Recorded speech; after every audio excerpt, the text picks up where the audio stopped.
यत्रो परमते चित्तं निरुद्धं योगसेवया यत्रैचैवात्मनात्मानं पश्यन्नात्मनिस्तुष्यति। यत्र उपरमते चित्तं निरुद्धं योगसेवया यत्र च एव आत्मना आत्मनं पश्यन् आत्मनि तुष्यति। भगवान आगे कहते हैं, हे अर्जुन, यत्र जिस अवस्था में योग के अभ्यास से निरुद्ध हुआ है, चित्त उपरामुख हो जाता है और जिस अवस्था में परमेश्वर के ध्यान में शुद्ध हुई सूक्ष्म बुद्धि द्वारा परमात्मा को साक्षात करता हुआ सच्चिदानंद घन परमात्मा में ही संतुष्ट होता है। बहुत सुंदर बात है।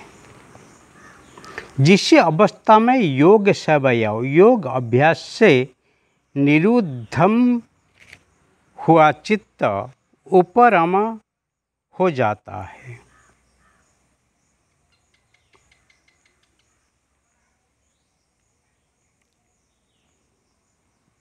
जब आपकी चित्त जो वृत्ति का प्रवाह है वो निरुद्ध हो जाता है, स्थिर हो जाता है, रुक जाता है और योग द्वारा ही आप उपरमते हैं, आप ही जागृत हो जाते हैं, आप ही अंतर्मुखी बन जाते हैं। जिस अवस्था में परमेश्वर के ध्यान में शुद्ध ही सूक्ष्म बुद्धि द्वारा परमात्मा को साक्षात करता हुआ सच्चिदानंद घन परमात्मा ही संतुष्ट होता है।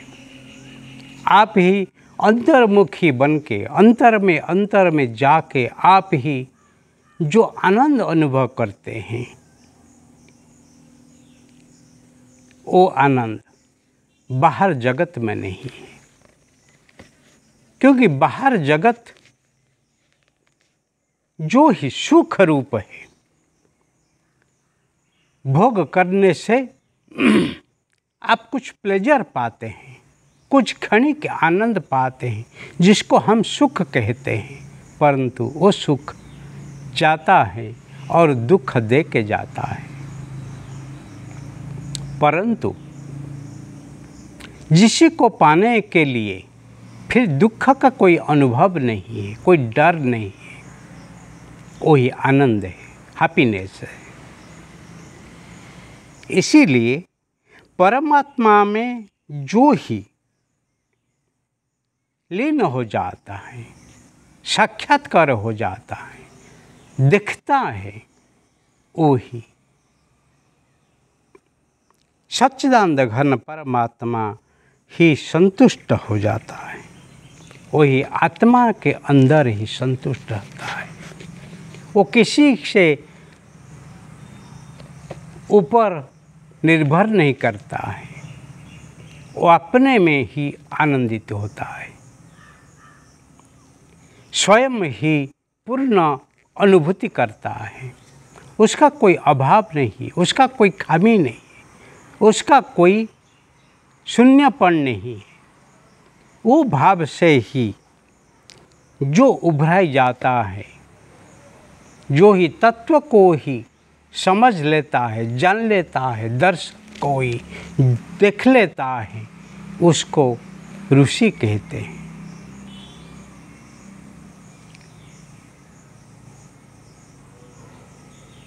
जानाति सत्यम पश्यति सत्यम, यह स ऋषि ऋष्यन्ति पश्यन्ति च जानाति सत्यम स ऋषि। ऋषि जो है वो देखते हैं। इसीलिए हमारे सनातन संस्कृति में जो सद्ग्रंथ को हम कहते हैं शास्त्र दर्शन, क्योंकि उसका कोई रचना करने वाला नहीं है, परंतु साधना के माध्यम से ही ऋषि लोग उसको दर्शन करते हैं।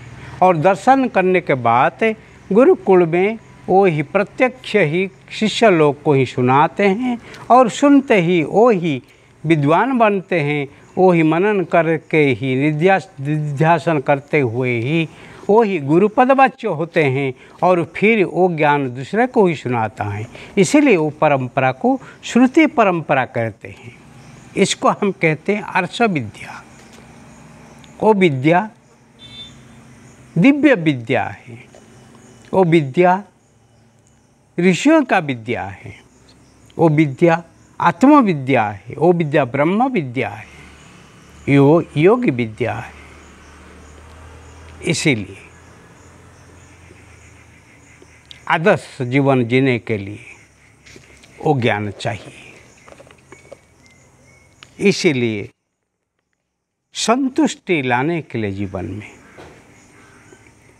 बहिर्जगत जाने से नहीं मिलती, क्योंकि कितनी भी आपके पास हो फिर अधिक आपको चाहिए, और अधिक चाहने के चीज़ भी ठीक है, उसको भी रक्षण करने के लिए आप भी चाहते हैं, और अधिक से अधिक मिलने से फिर असुरक्षित अनुभव करते हैं।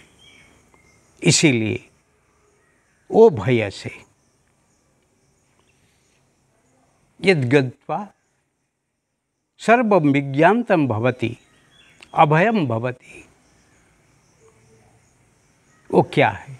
वो ही ब्रह्म विद्या है, वो ही आत्मविद्या है, वो ही दर्शन है, वो ही योग विद्या है। और उसको पाने से आपके आत्मा परमात्मा एक ही है, ऐसी अनुभूति होती है। आप मृत्यु से, आप खोने से, आपके अभाव से,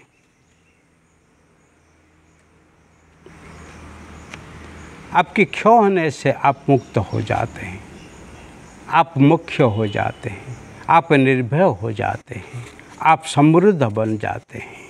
इसीलिए जीवन में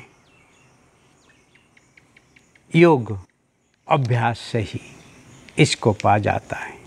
जो ही योगी है वो ही उपयोगी है, और वो ही संतुष्टि है।